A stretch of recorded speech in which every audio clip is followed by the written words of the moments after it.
John, to start off, let's look at the CIA under the Reagan administration. What are some of the most significant occurrences vis-a-vis the CIA under Reagan? What has he done in terms of his policies that have affected the CIA? Well, the Reagan election, when he came into office, there was great joy and dancing in the halls of the CIA. They recognized that they would be set back into full-fledged activities, much like they were at the height of their powers in the 50s and 60s. And that euphoria has pretty much continued. I have not been inside the building, obviously, but I have had a couple of conversations with people who were, and without telling me anything of any substance, they did. Their voices were crowing and gloating about how the world was being righted in their mind, and they were out there defending national security and freedom in all kinds of places, as the CIA has done in Chile and Angola and Nicaragua and elsewhere for so many years. They announced on October the 1st that they're going to literally double the size of their new headquarters, the CIA, which would indicate that they're obviously planning many more activities and an expansion of their entire operations. What is some of the evidence of an expanded CIA under Reagan? Well, of course, you know, I was kidding. I was up in Washington recently, and I was getting so many invitations to go and lecture that I was kidding and saying that I had something that would go on forever because I'm the last whistleblower, because they've got the court orders and injunctions and the Supreme Court rulings, and now the names of agents bill going through, and there won't be, all of which is to say that we probably will never know for sure what they're doing now under Reagan, because they are succeeding in getting in de facto official secrets acts.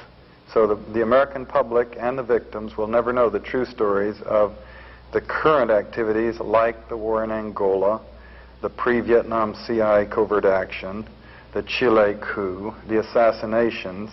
They will be muzzled probably forever, so we won't know for sure. What you hear about are the occasional, you know, it's an organization that will always go around shooting itself in the foot, because it deals with activists who are trained to break the law, who have activist instincts, and they will always be getting themselves in trouble. And what we're really seeing now are gross blunders and gross missteps, and in one case where two agents went so far afoul of propriety in the law that it did erupt into the public view. That's Turple and Wilson, who were covered on 60 Minutes and a PBS documentary. What is Those are the ones who were helping Libya, right? Incredible, if you can believe it. Look at the way our president is dealing with the Libyan problem and Gaddafi. Our country's so concerned with the terrorism. The hitman team that was supposed to be tracking our president down to kill him, and now we find that two fairly senior CIA officers were out actually training. They had resigned from the CIA, but they were being supported by people who were at the very top of the CIA, who it's not clear, and of course it may never come clear exactly to what degree they were being supported, but they were being met, debriefed, and assisted in some ways by people like Ted Shackley, who was a top CIA. He was chief of the Latin America Division, chief of the Far East Division, and then assistant deputy director of operations. Now, what were these men doing? They were making millions of dollars selling CIA terrorist equipment, expertise, and actually training Libyans, selling this equipment to Libya, and actually training terrorists in the Libyan China Lake terrorist training camp. Now, as the story is being squeezed out in bits and pieces, it's coming out. It's now been documented that there were active duty special forces officers helping them to train terrorists inside Libya. Now, we're talking about up until 78, 79. And there were also CIA active duty personnel at China Lake training terrorists. And this even boggles my mind, having been inside and from what I've seen. But all of the to-do we're making about terrorism, and here we are here our CIA is delivering technology and actually training Libyan terrorists. This sort of illustrates your thesis of search for enemies, that the function of the CIA is to cause problems, that makes it possible for military intervention. So that would fit into this sort of scenario that you've drawn. Indeed, and there's no other real explanation for it. Now, one of the CIA officers who was still in the CIA, he denied at first association with them. They were claiming that he had supported them. He denied it.